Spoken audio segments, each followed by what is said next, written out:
Hi everyone, welcome to the first post-match analysis of this ISL season where we will be discussing 5 takeaways from Kerala Blasters' big match against ATK. 1. Manyapada is back. And back how? They were loud, they were cheerful, they were colourful, they were pretty much everything Kerala Blasters would have wanted last night. After last season's disaster, where a lot of fans didn't turn up in protest against the team's dismal performances, hopefully this time around they'll have this crowd throughout the season. The Kerala Blasters fans, also known as the Manyapada, is very vital for the Indian football scenario because they turn up in numbers and we're talking about like 60,000 to 70,000. Hopefully the Blasters management and the team itself can provide what they're looking for, and this might well be that season where the Manyapada will finally get to taste that title. 2.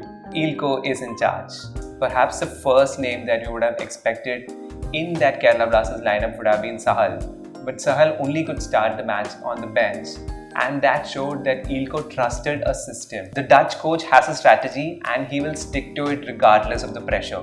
I also think Prashant and Nazri starting on the wings is Eelco saying that I want a team that really works hard for me.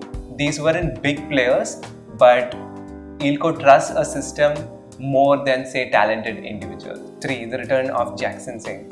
So before the match kicked off, the DJ played this song called Nyan Jeakson Allada, and we probably didn't even expect Jeakson Singh to be featuring in this lineup. We were all talking about multiple lineups of 4-3-3, 4-2-3-1, three-man in the back. We've discussed so many options, but it probably never featured Jeakson Singh. But this is a golden boy of Indian football we are talking about, the person who scored that wonderful goal in the Under-17 World Cup. Jeakson had a very good game in central defensive midfield position for the Kerala Blasters and also allowed the likes of Jairo and Suvarloon to bomb forward while he sort of took up the last cover position.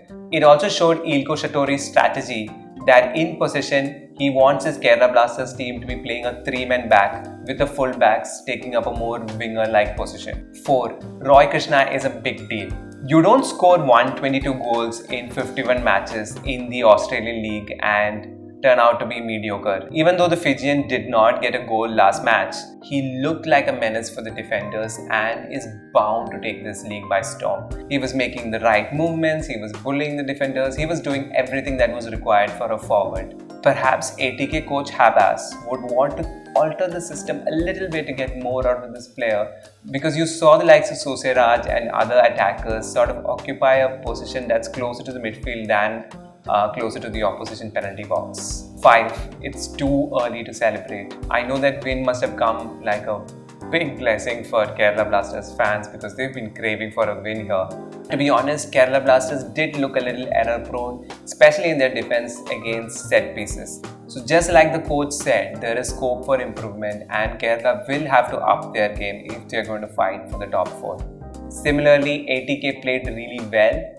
They could use with a formation change or a slight change in personnel here and there, but it's still very early days and Habas is a proven coach.